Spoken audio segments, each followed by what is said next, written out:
If you follow me on Instagram at Courtney Austin Page, you know that yoga is a huge part of my life and how much I absolutely adore the studio that I teach at here in Delray Beach, Florida. Dandy Light Studio and Bistro offer so many different types of classes and experience for every level of yogi. They also have incredible workshops going on all the time, like sound baths, Reiki, acro yoga, and more. The Bistro is filled with homemade treats by the studio's owner and authentic French pastries from Delray's top-rated bakery, Maison Bouchard. All of the boutique goodies will definitely raise your vibration. Candles, sage, clothing made from all sustainable fashion lines, and so much more. This gem is like a mecca for your soul. Located right next to Pineapple Grove in the heart of downtown Delray Beach, head into Dandylight for some respite from the ruckus. Go to dandylight.com and follow them on Instagram at dandylight_studio to sign up for one of their amazing classes. And as the holiday season approaches, I have a very special gift for you as my listener. Come meet me in person and take my signature Pop Vinyasa class for free on December 10th at 11:30. Pop Vinyasa is a playful approach to yoga set to fun pop music. If you're not local, no worries. This is the first class ever that Dandylight will be streaming live everywhere in the world. So you can also access the recorded class if our time zones aren't compatible. Sign up now at dandylight.com and use code RESUMEYOGA, RESUMEYOGA. And if you are local, stick around and check out their super festive Christmas market taking place that same day, December 10th from 3 to 6 to pick up some high vibe gifts for your loved ones. Can't wait to see you there. Welcome to Resume the Podcast. I'm your host, Courtney Page, and I'm here to spread the message that you can, in fact, be happy in your career. I'm a former executive recruiter turned career coach, and I am obsessed with learning about why people have chosen their career, what led them to that decision, and how they achieved happiness in the process. So, come join the ongoing conversation that exposes you to career paths of all origins with one thing in common: happiness. So, press play and let's resume the conversation with this week's episode.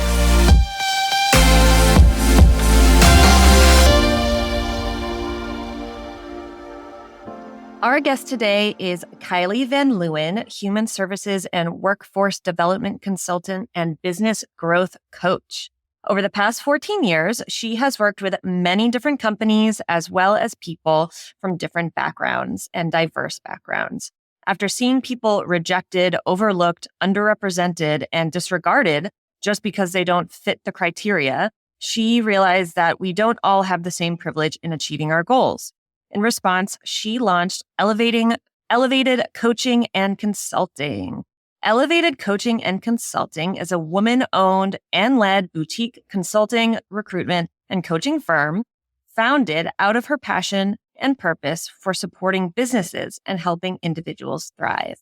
Through her partnerships and her work, her firm has supported people from all walks of life to shift their mindset, transition into training and sustainable employment, and achieve success. Kylie, thank you for being here.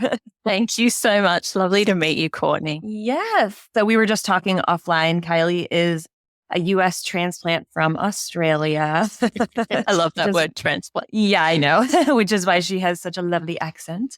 Thank you for being here. And how long have you been in the States, just out of curiosity? Not that we're counting, but this is week 8. So this is 2 months in the States. Oh my gosh, I didn't realize that it was so soon. What brought you? Well, my company. So I always had that scratch to itch of wanting to make a difference and social impact, and knowing and realizing really quickly after launching Elevated Coaching Consulting in Australia 2.5 years ago that the US and the UK and Europe, but particularly the US, has the same social issues and challenges as Australia, but just on a much larger scale. So I thought, if not now, when? So the family and I, my daughter, my husband, and our beautiful dog, we decided, let's just go. Let's just live it and see and go on a new adventure. So we're in the visa process for a good 12 months after launching over here. So we launched Elevated over here a little over 12 months ago, and we arrived in the US on the 4th of July. What a day to arrive. I So love it. unintended, but so I was going to say, did you know? typical of Aussies, right? To go, we're landing on the biggest holiday, I think, in the I US. know. But Yeah. Yeah. I love it. I love that. How old is your daughter? she's 15. How does she like it? She loves it. Yeah. So she Good. actually started, she's in year 10, grade 10, or however, I'm trying to still get used to the Yeah. lingo. Um, but she started a week ago. So she had her first week or 4 days. She loves it. She's made a lovely group of friends, and she's loving the celebration of sport here. We have school sports and things in Australia, but she experienced her first high school football game Oh, last yeah. Thursday night, and she just loves it. So Yeah. yeah, she's thriving. Yeah. The American football, the high school football is like a big thing that I guess, yeah, you don't really get to experience it anywhere else. It's not really like a thing, but it is really fun. And it's very fun at that age to go and be with your friends. And like you're up in Virginia, which is like beautiful in the fall. And that's like awesome for football games. I grew up in Boston and that was always like a big thing. Like on Friday night, you go to the football game and it was like cool and you get like hot cocoa and it's like so fun. So I'm glad because that's an interesting age to move country and so interesting, which actually brings me. So I like to start out by asking everybody, and then we'll get back to kind of around like the age of your daughter because that's very interesting. But I like to start out by asking everybody if you were at a dinner party, Kylie, and somebody came up to you and asked you, "What do you do?" What would you tell them? In a nutshell, I guess it's describing my purpose really, which drives everything that I do, but it's supporting individuals to reach their full potential and thrive. It's really, that's what I do. And that's my purpose. And I think when I finally realized, and I know we throw that word purpose and why and thing around quite a lot, especially right now, it's a bit of a buzzword. But when I finally figured out what my thing was, my why, my purpose was, it was definitely attached to that feeling I get when I support other people, whether it's on their career journey or whatever that looks like, or an organization or a group of leaders in an organization. But it's definitely to help people, but also individuals, and organizations to reach their full potential and thrive, whatever that looks like. Yeah. And what are people's reactions when you say that to them? Because I feel like most people are like, "Oh, I'm an accountant," or I'm a teacher," which is awesome. But It's pretty winning. yeah, when you give them like this really like in-depth, meaningful, sort of philosophical answer, what is their reaction typically? It's typically, so what work do you do? Like, what's the how behind the why? How do you do that? And then I talk about I guess my background in the nonprofit space and the way that I structured and launched the company, built the company was really focused on that very thing, that mission, both the coaching and consulting arms of the company. Yeah. So they're very fascinated by what we do and how we do it. Yeah. Yeah. And so when you were a kid, maybe around your daughter's age or maybe a little bit younger, what did you want to be when you grew up? I didn't really know. And I think we're so influenced, and this is some of the work that I do as a coach and psychotherapist, but it's understanding, I guess, the influence that others, family, society, the influence that they have on our why and our purpose. And at that age, I was just trying to get through high school. I had a really pretty negative high school experience, which I'm so glad my daughter hasn't had that experience. But so I was just trying to survive high school essentially and find my thing. And so around her age was when I started dabbling in languages. And when I started doing French, I realized it more so towards the end of year 10, around 16. And then for the final 2 years of high school, I found my thing. And that it was the thing that I was really good at and I loved it. And I think it was that cycle of being really good at it, loving it. The more I became an A-grade student in languages, I was talking to my parents and my mum and dad said, "Why don't you become a language teacher, a high school language teacher?" Because that's kind of the obvious thing, right, with languages. And so then I was like, okay, that's what I was meant to do, help other people learn different languages. So that's what I ended up doing. I went to uni and became a high school, secondary language teacher speaking French and Japanese. Oh, wow. Japanese. Where did Japanese come from? Well, I needed a European language. So French was obviously the thing in high school. And then when I went to university, they said, well, you actually need to balance it out to be a languages other than English teacher in secondary Mm. school in Australia. You need an Asian language. This is back then. This is 20 something years ago. Not that long ago. We won't age you. No, that's it. But it was that balance between either German and French or those typical languages. French and Japanese was really big when I was in high school. I think my daughter went through sort of more Mandarin and French. Interesting. And yeah, and to my disappointment, she hated languages. Oh no. You're like, Mum, I'm living my own life. You can't put that Yeah. stuff on me that you want me to love languages just because you did. So Yeah. so I followed that path and ended up on a totally different path after doing 4 or 5 years at uni. Yeah, so I want to talk about that. But first, I kind of want to go back to something that you touched on, which I'm always interested to ask people, and I'm so glad that you brought it up, is that those external and even internal expectations of ourselves. And you mentioned something really interesting where you were good at languages and getting all of that positive feedback and becoming an 8th grade student. And it's almost like when you're good at something, you like it because of all of this like great feedback. And sometimes that's great. And you actually do enjoy the thing, whatever the thing is. And other times you might just be really good at something, but that doesn't mean that you love it. But so what I'm curious to know is how you sort of blocked out external opinions on what you should do and where you should go while having that kind of really fun time with languages and enjoying it. Like, were you able to recognize that it was something that you individually, internally enjoyed? Or like how much of it was internal and external expectations, I guess is my question. Such a good question.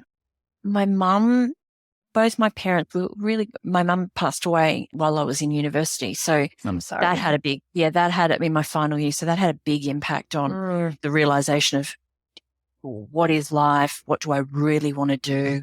Do I want to do this?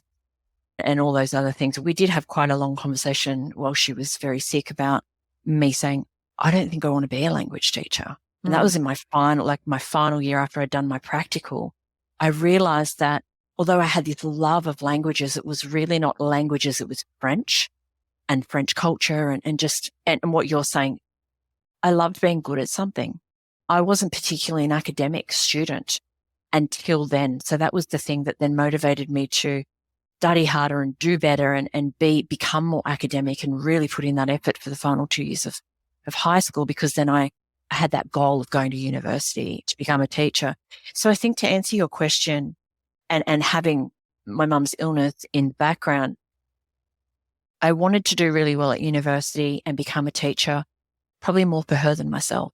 I wanted her to leave this world knowing that I was on the right path. And I know that might not make sense, but I wanted her to die in a way that she was comfortable going, well, my eldest daughter's, she's kind of got this sorted. She's going to be okay. It was probably very imbalanced as far as external influence and expectations in my early years, right through probably until my mid-20s or until Mum passed away when I was 22. I definitely did what was expected of me. And then after she passed, I was like, well, I'm alone in this world. I had my dad and my sister, but it was like, what do I truly want? Yeah. So not to be too much of a downer, but those things impact your life and absolutely. it shapes how you view the work that you do and the time that we have in this world and what we want to do and make it as meaningful as possible, our work. Yeah. And it's also a big weight to have on your shoulders of having someone's last impression of you on earth be really good. I mean, like that's a big thing for such a young person at this really pivotal transition point in your life. That's a big weight to carry. And it's interesting that you say when she did pass, all of a sudden it was, there was a bit of almost that weight lifted a bit where you could kind of go off and do what you really wanted to do. So if we go there, where did you go from after that happened and you had this kind of new license on professional freedom? Well, I remember having this conversation with Mum and Dad in my final year at uni. I did some teaching for 12 months. But I was young. I was a young woman and didn't even think until my fourth year at uni about just how important classroom management was. And the added complexity was I was teaching at my prior high school where I was a student, but I'd only left 4 years prior. So I was teaching the brothers and sisters of my friends, essentially. Oh my God, that's weird. And they're like, hi, Tommy, hi, Kylie. And I thought, well, and so that everything happens for a reason, right? But the experience was just so unique and weird and challenging and whatever. And I remember very clearly going home and saying, I don't think and I was so nervous having this conversation with my mum, but saying, I don't think I want to be a teacher. And her straight away, she was like, well, you need a plan. Very mum. What are you going to do? And I said, well, I love French and I love my languages. And I had done work experience at the French embassy in Australia. And she said to me, why don't you go and work back in diplomacy? Why don't you set your sights on working in diplomacy or the Department of Foreign Affairs and Trade? And straight away, those limiting beliefs came in and I was like, I'm not smart enough to do that. And so I went back to uni, did political science, some international affairs and things like that. And then my first job out of university after mum had passed was working not for the French consulate, but the Irish consulate in Sydney. And just being amongst diplomats and ambassadors and people from that space, that's where I thought, okay, this is where I belong. So that was my first job, like proper job outside of uni. Yeah. And how did you overcome those feelings of lack of intelligence and lack of worth, I guess? The limiting beliefs, yeah. It was my dad was the one that actually, because back then, again, not to sort of put time on it, but back then the job was in a newspaper, a tiny little newspaper for a departmental government job. And he circled it and he left it at home on the breakfast bench there. And he said to me, what have you got to lose? Like, just have a go. And I applied and I remember going for the interview and I forgot about it. So it was months. Departments and government don't work that quickly. And I got a call from my boss with this thick Irish accent. And I thought it was a bit of a prank call saying, we'd like to interview you. And as a 23-year-old, I thought, oh my goodness, I can't believe I'm going for this serious of a job this young. And we had 120 applicants and straight away. And I still remember that. And straight away I thought, oh, I was good enough. I was good enough. Imagine if I hadn't just taken the risk and, felt the fear and done it anyway. If I hadn't just thrown my hat in the ring and applied. So I still remember that. And I tell that story to everybody that's sort of a career seeker is just do it. What have you got to lose? Yeah, I love that. And I tell that to people also because I think in our minds, we create these really catastrophic outcomes that would never happen. But for whatever reason, we have great imaginations and we create these ridiculous sub-realities. And it usually almost always is could never possibly be that catastrophic, right? I love that your dad said that because I think that is something that you can really carry through life for a long time. So you were at the consulate and you started to get really involved in those social justice causes and all of that and nonprofit, which I love. And when I was looking you up and doing research after we had exchanged some messages, I really felt kind of connected to you in that way because I did a lot of that stuff when I was coming out of college too. And it's one of those age periods in life where you're allowed to be idealistic. And as we age, we kind of evolve out of that for a million different reasons. But take us through that a little bit. So you got really involved in social justice and nonprofits, and then you became a little bit more into employment and recruitment. So can you take us through that? I don't want to call it a pivot, but that little journey. Yeah, sure. So I was at the consulate close to 2 years from memory. And it was great. And it was the most fun. And I've still got so many of those beautiful Irish friends, even today, 20 years on. But at the end of the day, it didn't, as I got older, like you said, there was something missing. And I had grown up with an extremely philanthropic, just beautiful mother. And she spent all of her spare time and always said that when she retired, she wanted to volunteer as what we call in Australia a pink lady, because she'd been really unwell and spent a lot of time in hospital as a child and adolescent. So that was what her purpose was, to give back to those nurses and those people who had visited her in hospital. And so sort of fast forward until that time. And I thought, I need to do something that has that feeling where I'm giving back. And especially after losing mum, I thought, how can I get involved with young people who have experienced trauma or loss, or for whatever reason, they've lost their way a bit. And so fast forward a couple of years outside of the consulate, and I worked for a wonderful national nonprofit in Australia called Mission Australia. And they do beautiful work with young people, homelessness. And at the time I was working in the vocational education and training space. So in apprenticeships, and predominantly young people. So youth, people leaving school and going into apprenticeships. And I loved that work because my core role, apart from it being my first real leadership role, it was an opportunity to find out more about young people and support them and develop programs. And I love that type of work, is designing a program for a particular group of people that's going to help them reach their potential and thrive, or teach them skills so that they can move into meaningful and sustainable employment, which, you know, if we think about it, without employment and economic participation, we see a lot of people suffering mental health, and their confidence suffers, and that lack of independence and all those things. So employment, I quickly realized through that time with Mission Australia, was that secret key to unlocking people's confidence and really helping people transition out of very tragic and devastating situations and circumstances. So while I was there, I was exposed to a lot of youth programs, but also getting very involved in a lot of their First Nations Australians programs, so our Aboriginal employment programs. And what I loved was the feeling that I got from being involved in those working groups outside of my core role in the apprenticeship centre. And I thought, okay, there's something different here for me. Like, I loved my day job, if you like, the core role and being a leader and all of those things. But I really loved that connection to other human beings, and using, I guess, my pain that wasn't so far in the past and my lived experience as a woman and as a female in leadership roles and things like that, and someone who'd lost someone, using all of that to help other people. And so that's when I started going, okay, I need to do more of this type of work. And so gradually over the coming few years, I moved, still in employment services. So really working with people who were long-term unemployed or very long-term unemployed, but then consciously looking for opportunities to branch out into specialist employment and human services programs. So working a lot with Australians who were living with a disability. And then in the last 10 years, really doing a lot of work with people from refugee and migrant background, and also people seeking asylum.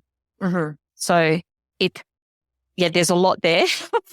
Because you go down one path and you start to work with young people, and then you get exposed to things like child protection and foster care, and how did these young people end up in the situation that they find themselves in, and how can we best support them and work with them to move them out of that situation and give them the tools and skills and mindset. And so, that's been a lot of my career, 14 years doing that work. Yeah. Wow. And that's a very emotionally tolling career. And so my first question that comes to mind is, how do you stay on the up and up, really, when you're dealing with such emotional issues on a day-to-day basis? That's a really good question. It's recognizing that vicarious trauma, that is a risk to people doing this work. And we actually have designed a program for people in employment services and settlement services, or caseworkers that do this type of work that might be at risk of vicarious trauma. And so for me, it was recognizing when I was having those days, or when I have those types of interactions and connections with other people, and then leave going, oh wow, I can't help, or I can't save this person. Either they weren't in the right mindset, or their circumstances were so dire. And so it was realizing that I'm one person, and I can't help and save every single human being that I come into contact with. So it was firstly having that realization for myself and taking that pressure off me, just doing the absolute best that I possibly could. But also really realizing very quickly how important it is to establish healthy boundaries with your clients or your participants that you're supporting or that you're working with. And for a long time, I haven't done that work because I moved very quickly into leadership roles. So it was me supporting the teams and the individuals in my team doing that work. and hearing those stories secondhand. But it's really for me been about empowering my teams and the individuals in my team doing that very important work around recognizing those things that I realized very early on in my career is you can't help and save everybody. It's not your responsibility to. You can only do what you can do, and being okay with going, I did the absolute best job today that I could, but also then establishing a network. So me as a leader, their colleagues, and leaning on those people so that you've got an outlet for when you're having those days when you think, especially during COVID, right? We heard so many. And my team, I was very scared at the time because I was still a leader in an organization at that time, really mindful that they were sitting in their homes, sharing 10 or 12 of these stories that were devastating every day. Yeah.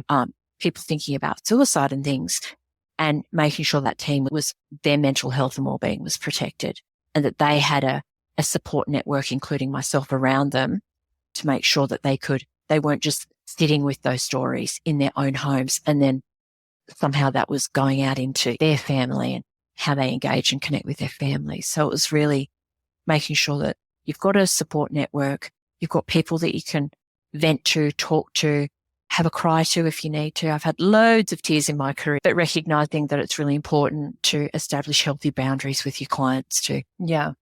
Yeah.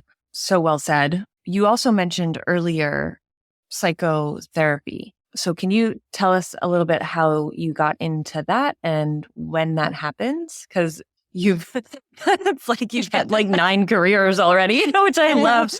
But okay, so where in the journey was that like massive undertaking? Yeah.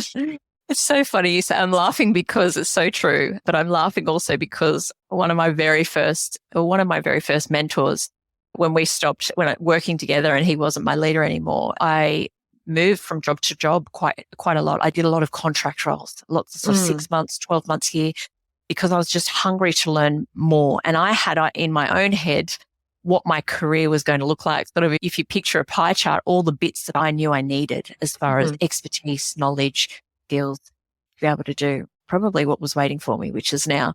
But he used to always text me and go, have you moved jobs again? You need to stay put. And I was like, I know what I'm doing. I'm on a journey. Just believe me, I know what I'm doing. So apart from my dad, nobody supported me jumping around so much. But I'm so glad that I did now because it was part of this whole purpose and journey. But the psychotherapy, so I did all of my training, it would be just after I launched the company.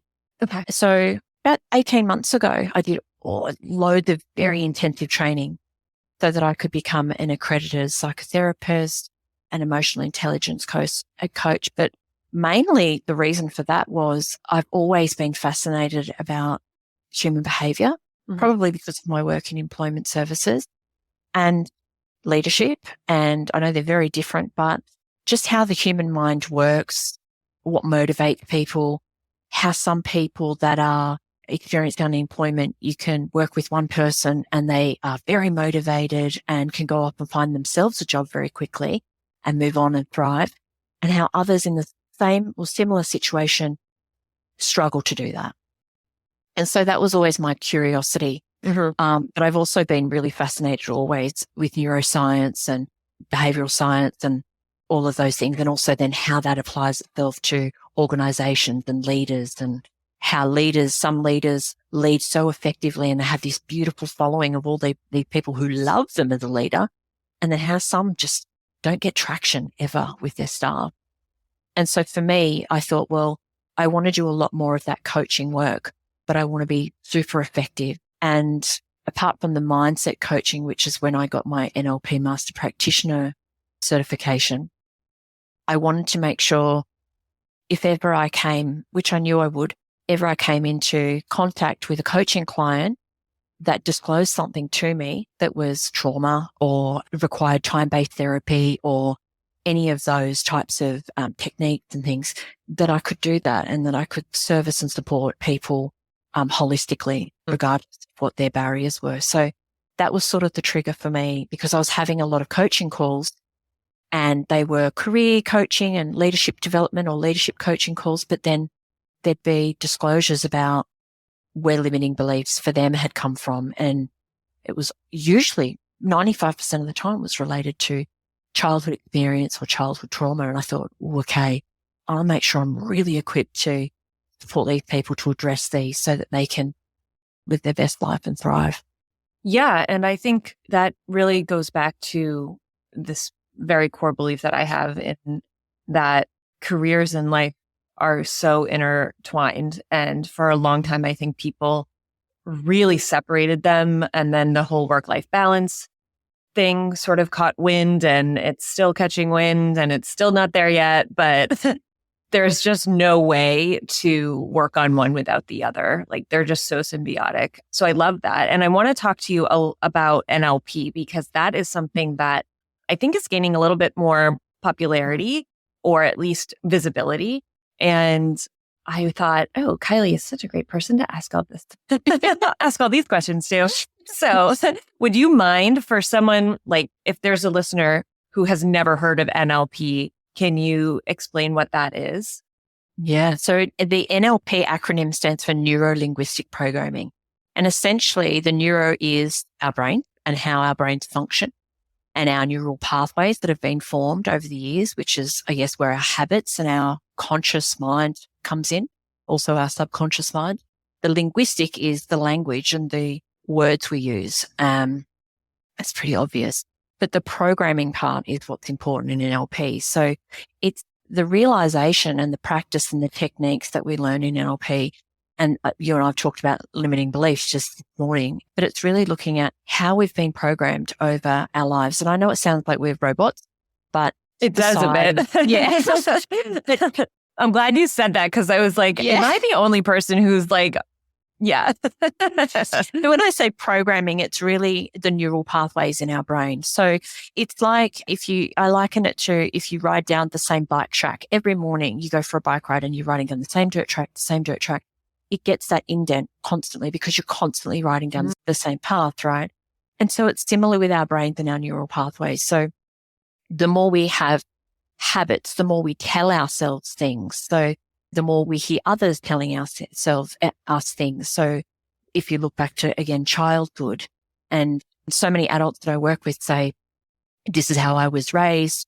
I was told this from an early age, even though I was an A-grade student, it wasn't good enough for my parents. And so you fast forward to people in their 30s or their 40s, and they actually believe these things because this is our core belief system. And so that's what a lot of NLP is about.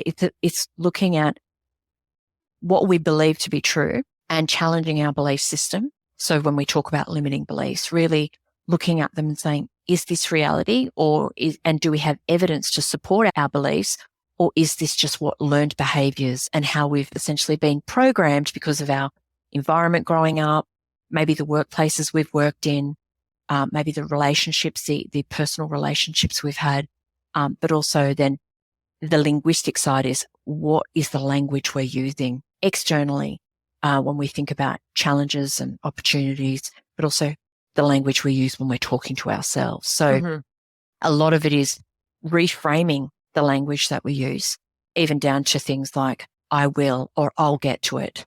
When we're talking about goals and things, it's like, no, I am successful. It's more affirming language. It's more positive language. But at the core basis of NLP, it's really looking at and challenging our perceptions of the world, the perceptions of ourselves, how we view challenges and how we perceive them, but also how we perceive opportunities and things like that. Yeah, that's so interesting that you bring that up, because actually just last night, my husband and I were talking and he was reading a book, and I don't remember anyway, it's all about goal setting. And he was we were having this conversation just about that, and how instead of writing down, like when you're manifesting or goal setting, whatever you want to call it, instead of writing down, I will become, a millionaire by whatever age, it's, I am a millionaire And so can you explain like why that, it's one word, it's a tiny word. Like, why is that so impactful neurologically? Because, and I can speak from my own experience going through sort of the launch of the company, then expanding into the US and then moving. It's the idea or the concept is that you believe this is the life I'm living now. So you, not only are you writing it down, using the right language, like I am a successful entrepreneur. I am speaking to 1,000 women on stage in March next year. I am fit and healthy. I am in the best shape of my life. Whatever those goals are, Sure. it's more affirming. So the human brain, it's like, oh, I am. So it's current and present, not future. So if you're current and present, it's you're living your life now as though it is what that future life looks like for you. So you're embodying all the things. If you're stepping out into the world and showing up in the world as I'm a successful business owner, I am a CEO, right? If that's your aspiration, you're walking into board meetings, you're presenting and showing up in the world as that person. It's not, I will. And the other thing that I've found from using, I guess, being really conscious of the language I use when I'm writing my goals or when I'm having that mindfulness ritual or whatever you want to call it, habits in the morning, is that you truly embody that and you can actually picture it in your head. And I think that's probably the most important part, is it's not just writing it down and using the right language and it being very positive of reaffirming language that gives you confidence to go out and present like that CEO or that successful businesswoman.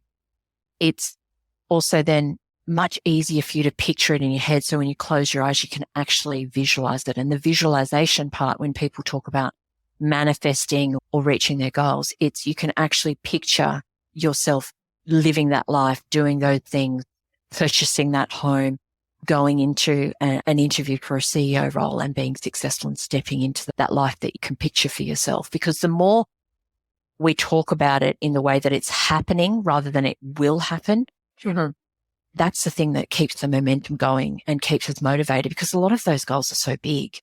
It doesn't happen overnight. It's 12 months, 2 years.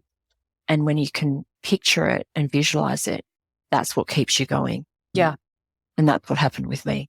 Yeah. So talk about that a little bit. So what prompted you to start Elevated Coaching and Consulting as someone who had a really great career and that you really carved this little space out for yourself with all of these different interests? And I also just really quickly want to say, I don't think it's an accident that you were interested in NLP, linguistic, having been so passionate about languages. I mean, there's clearly a connection there. And so, I mean, that's so full circle. And I love those moments. But yeah, can you tell us a little bit about the journey of starting your own firm and what was really great about that and what has been more difficult? Some of it was unintentional. And like I said earlier, I really believe that things happen the way they're meant to when they're supposed to. So the timing of things is so super important. And I don't think that the company would have been as successful had I launched it sooner. And it never occurred to me, ever. My goal for the last 10 years was to be a CEO of a nonprofit. That was in every diary, every journal, was to do that really important work, but to be the leader and to sit on a number of nonprofit boards and to give back in that way. And I got those opportunities and it wasn't what it was cracked up to be. And that pivot moment for me, I guess when I jumped essentially and launched the company, it came from quite a negative workplace environment and quite a negative workplace experience where I was really feeling quite detached from my purpose. And it was a near breakdown, burnout type scenario. And there was just a very pivotal moment, quite a negative experience where it was like I took the blinders off or the blindfold off and just had this realization that I can do this really meaningful, impactful work myself. I'm doing it now.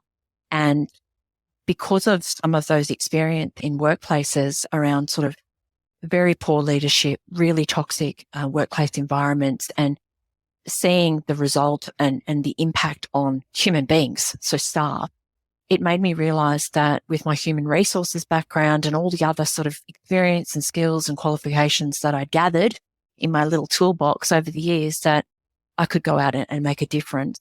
And I saw a gap in the market in Australia as well of people doing this type of work, where it was really looking at how can I support the nonprofits and the organizations that are so similar to those nonprofits I've worked with, and have such an intimate understanding of the challenges that a lot of nonprofits experience, both here in the US, but also in Australia. I think globally it's a problem.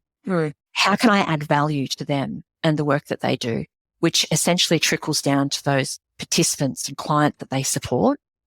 But also, how can I do work in the consulting space and the coaching space that's going to make a difference in the lives of leaders and staff when it comes to workplace experience and psychological safety and making sure people aren't going up on and sustaining psychological injuries in the workplace because of discrimination, harassment, unfair treatment, and all of those horrible things that we know go on globally again.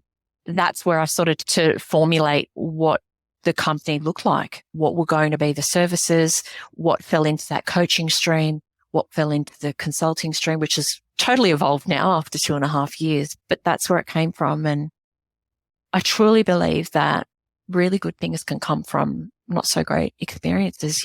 Again, it's the NLP stuff. It's how do you want to view this experience that you've just had? Is it going to be a negative thing forever? Or are there lessons in there that you can learn?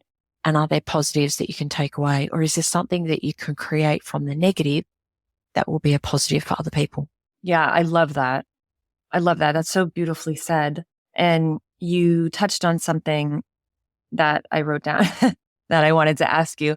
And I would love to hear your definition of both, because you offer both coaching and consulting. And I think now that coaching is getting a little bit more traction and a little bit more accepted, can you go ahead and just explain like what the difference is between coaching and consulting? Mm-hmm.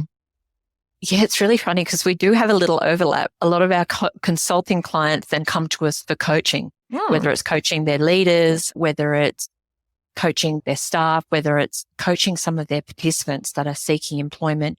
There's a bunch of crossovers, but essentially for me, the coaching definition for us and what we do is really supporting people to shift their mindset. So at the core of all of our coaching programs is the NLP techniques, processes, and really starting at basics, which is that positive psychology foundation, and looking at where are they now in their mindset. We all have limiting beliefs. Unless we've studied or unless we're coaches, really, a lot of people haven't heard of limiting beliefs. So they don't even understand that they have them, what they are, where they originate from, and how to address them. Or they have heard the term limiting beliefs, but they're like, the actual meaning behind it hasn't totally landed, because I think it's becoming a bit of a buzz, and which is great because that means that it's becoming a little bit more known. And at the same time, it isn't being explained as well as it can be. So, yeah. So at the core of it, for me, coaching is really, it's a partnership between either myself as a coach or psychotherapist or any of our team members that do the same work. And it's a partnership with an individual or a group of individuals to identify what their challenges might be. And that could be, a million different things, whether it's an individual looking at preparing for a job interview, whether it's a group of leaders to develop their, leadership skills, whatever that might be. So it's really working and forming a genuine partnership with people to identify what their barriers and challenges are and support them and coach them through their journey to address or overcome those challenges, shift their mindset and make changes in their everyday lives. So daily habit, their perception of things. Sometimes the coaching stuff goes into the psychotherapy realm, and we do some time-based therapy and we do things like that if there's things from many years ago that need to be addressed. But coaching for me is essentially supporting people on their journey to where they want to go, mapping out a clear plan and pathway and explaining what those steps look like, and being there also to hold them accountable, being their cheerleader, but really being there to help them on that journey as they transition through that pathway to whatever success looks like for them. Consulting is more that advisory support. So, and I do use a lot of NLP in my consulting practice too, which is really, really good with our CEOs. Some of my clients, if they're listening, will go, oh, there you go. Actually gets us to change the things that we're doing and look at things differently. The consulting is really, for us, I hate to use the word lucky, but we are really blessed and lucky to have the consulting clients that we do. We work with a lot of national nonprofits, both here in the US and in Australia. And the values alignment and the mission alignment is just brilliant. And I think that's because we tend to not want to work with people that don't have those same values and mission. But for us, consulting is really going in, embedding ourselves in an organization if it's needed, which typically that's been our experience, is we feel very much part of the team. Going in and understanding, again, what their challenges are. What are those roadblocks to success for that leadership team or that CEO or whoever that might be, that exec team that we're working with, and then helping them, I guess, there's coaching in there too, helping them to understand what their options are. So in the consulting space, we do a bunch of diversity, equity, inclusion, and psychological safety consulting. We also do a lot of coaching in that space as well. We do tons of leadership development, lots when it comes to leaders around emotional intelligence and leading with emotional intelligence and helping leadership teams and CEOs to understand the importance of that. And then we do a lot of strategic human resources consulting as well. So it's really going in and helping them uncover, or they usually understand what their challenges are, but they often are so focused on what the challenge is that sometimes they haven't perhaps looked at all the solutions and opportunities to overcome them. Yeah. What is the most common issue or roadblock that you come up against in terms of emotional intelligence in leadership? The leaders that either aren't familiar with what emotional intelligence is, have never heard of emotional intelligence, or those leaders that come to us and say, we're going through this change, because we do a lot of change management and organizational restructures and things like that. Leaders that come to us and say, we're going through this big change and we're getting so much resistance and pushback from our staff and we don't understand why that's happening. And then you look at their leadership style or how they're communicating the change or that time of disruption to their teams. And very quickly, usually in a couple of days, we have to have those really sensitive conversations, and very much in a coaching way, to say, this is probably why you're experiencing those challenges with your teams, is maybe the leadership style or a lack of communication or whatever that might be. So quite often when it comes to emotional intelligence, either leaders that have never heard of emotional intelligence or leaders that have heard of it, but don't place an emphasis on the importance of emotional intelligence or developing their own emotional intelligence skills. Yeah. Those that might be, I don't really use the word delusional, but might think they've got quite high degrees of emotional intelligence. And I've worked with leaders like this before, really think they're very emotionally intelligent as leaders. But when you look at their leadership style and you look at their leadership in practice and you think, oh no, this is why your retention rate is suffering, or why you've got psychological safety issues, or people going off on workers' compensation claims and things like that. It's an awareness thing. Yeah. Yeah. When you started your company, what was one of the biggest challenges in starting it? Like, you had this great vision and you knew you collected all of the knowledge that you needed in order to do it. What was the biggest challenge? The balance for me. I was so, I'll use the word blessed, not lucky. I was so blessed that when I launched the company, straight away, I had clients. And so to me, that was like, okay, all of my years of working with different people, my work has spoken for itself, and your reputation is all you've got, right, as a professional. And so I was really pleased that I had lots of people calling me and saying, can you do consulting for us? Can you do some coaching? So for me, it was like, oh, how do I balance this as a one-woman show? Working from my home office, that's how I started. Yeah. And it was just after the pandemic too. So it was, for me, the biggest challenge was I was so excited by the work coming in and the clients, because they were CEOs I'd worked with previously when I was an employee or a leader. And I was so excited by the opportunity to do all this wonderful work and meaningful work. But it was like, oh, how do I not overcommit? And how do I balance not working 12, 14-hour days, 7 days a week, which has been what it looks like until I started to build the team and really get that balance. So for me, it was like you said, that work-life integration and making sure that I didn't burn out by saying yes to everything, because that's my typical personality. Yeah. And it's hard to say no when you're starting a company and there's that worry of, well, maybe there's a lot of offers right now, but will they be there in 6 months? And if I say no, there's all of that going on. That is really great, though, that you had all those clients kind of lined up waiting. I mean, that's like a dream. What was surprisingly easy? building the client base. Did I answer your question? Yeah. That was the easy. It was reconnecting with really well-respected leaders in Australia that one CEO in particular, I'm not sure if he will listen to this, maybe I'll send it to him, who I still work with very closely now, but I had met him once 14 years ago. And I'm not sure if he remembers this conversation, but we had a conversation about an opportunity to work together 14 years ago. And I spoke to him, this man, for 2 hours. And he's so well regarded in his sector, in the space that we play in employment, vocational training. But at the time, the opportunity for what I was seeking in my career and what he had on offer, that there just wasn't alignment. And I was always, missed opportunity. Like I would have loved to have worked for him. He's such a great leader and really the values were there, the values alignment. Fast forward to when I launched the company, he was probably my third client. And he and I always joke that he engaged me initially for an 8-week project around some grant writing and things like that were coming up in Australia. And I'm still very much involved in his company still now. And that was going on 2 years ago.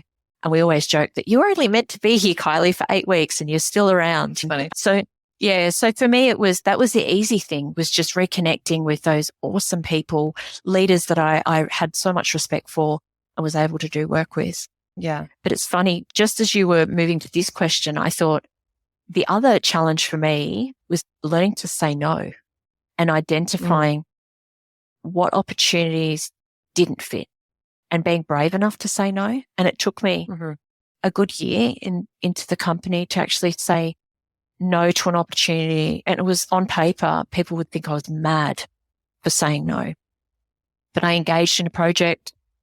Yeah. And it was tied to the federal government in Australia, and it was amazing. And I learned so much, but it came to a point where I was dedicating so much of my time to this project that I wasn't able to focus on working on the business and growing it to do the other things for the future of the business. So I had to make a decision to say, look, I actually have to cease working, doing this work, and then focus on the business. And I was so scared, like you said, that saying no to that thing would jeopardize or damage the business in some way. But it actually, when I stopped doing that work, so many other beautiful opportunities came in. Yeah, that's a hard one. And to be able to say no, I mean, how do you say no? Is that do you have kind of like a gut reaction to it? Or are you the type of person who needs to kind of sit with something and let it simmer and then come to a conclusion? Usually when I have a conversation about an opportunity, like any human being, right, you have a physical reaction to it. And so when you're having that conversation, is there butterflies in the tummy and are you dying to say yes straight away? Or is it, I don't know how this is going to fit in. Is it sort of that lower energy kind of vibration or vibe? Or is it, yes, this is so aligned to me and the company and staying aligned to our mission as well and what our purpose is. So for me, I go a lot more off gut instinct now than I ever have. I think 80% of my business decisions are off gut instinct. And then, and also, is this going to benefit the company longer term? Is it aligned to our values and our mission? And if it ticks those boxes, then it's a yes. I love that. Yeah. I was reading some statistic the other day that the role of intuition, basically what we're talking about, is way higher than one would think in terms of like big CEOs, like of all those massive companies, that a lot of their big decisions are actually based on their gut more than anything else. So that's really interesting. I think it was something around like 80%. So it's interesting that you used that exact like percentage. Okay. So I have a couple just like fun, like rapid fire questions because you've been so generous with your time and I don't want to keep you, but okay. So what is the best career advice you've ever been given? Oh, wow. I've had 3 brilliant mentors and I want to sort of give one from each of them, but one, probably my most recent mentor, Mark, when I started the company, he said to me, just stop on the hamster wheel. You're so busy just moving on to the next thing and moving on to the next thing. And he said, Kylie, stop and celebrate the wins and the successes because these are goals that you've had set that you didn't think you would achieve for a year, and you're on to the next thing and on to the next thing. Just stop and enjoy, like stop and smell the roses, so to speak. So that would be one.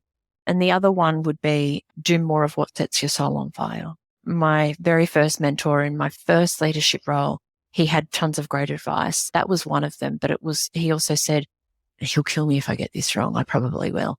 But it was something along the lines of, if you don't stand for something, you'll fall for everything. And so again, it was aligned to purpose. It stand for something, and getting me to really think about, what do you stand for, Kylie, as a professional, as a human being? What do you stand for?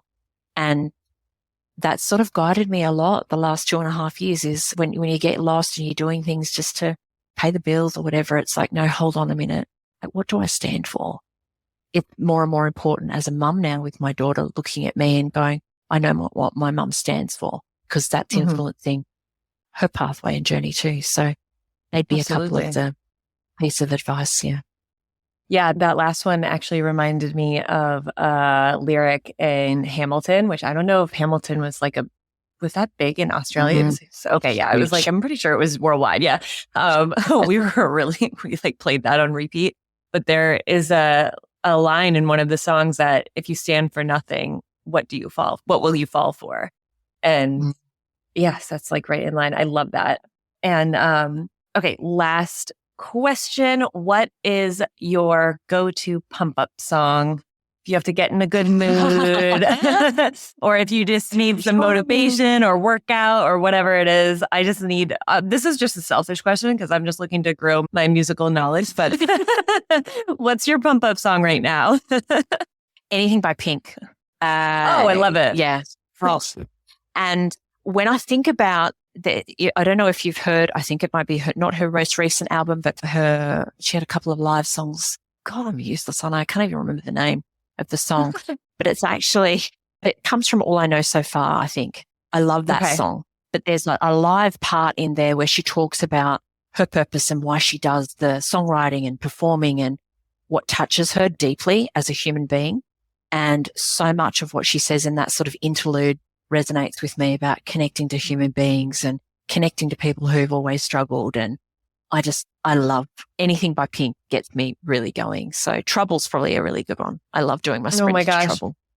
I am having like a flashback when I was probably 15 at the gym with now I'm going to age myself, with my like CD player that was like no skip. I had like this like amazing technology. It was like no skip. And I was listening to, I think it was like Misunderstood, which was one of her first albums. And I remember like with my like awful headphones that like wouldn't stay on when you sweat, like on the elliptical, just like, oh my God, so funny. Yes, massive Pink fan. Love it. I love that answer. Oh my gosh, cool. All right, Kylie, you have been so generous and awesome with your time, and I learned so much. You keep doing what you're doing and spreading your message. And if anybody needs to, or feels the need or want or desire to get in touch with Kylie, we're going to include all of her info in the show notes. And please go check her out, and welcome to the States.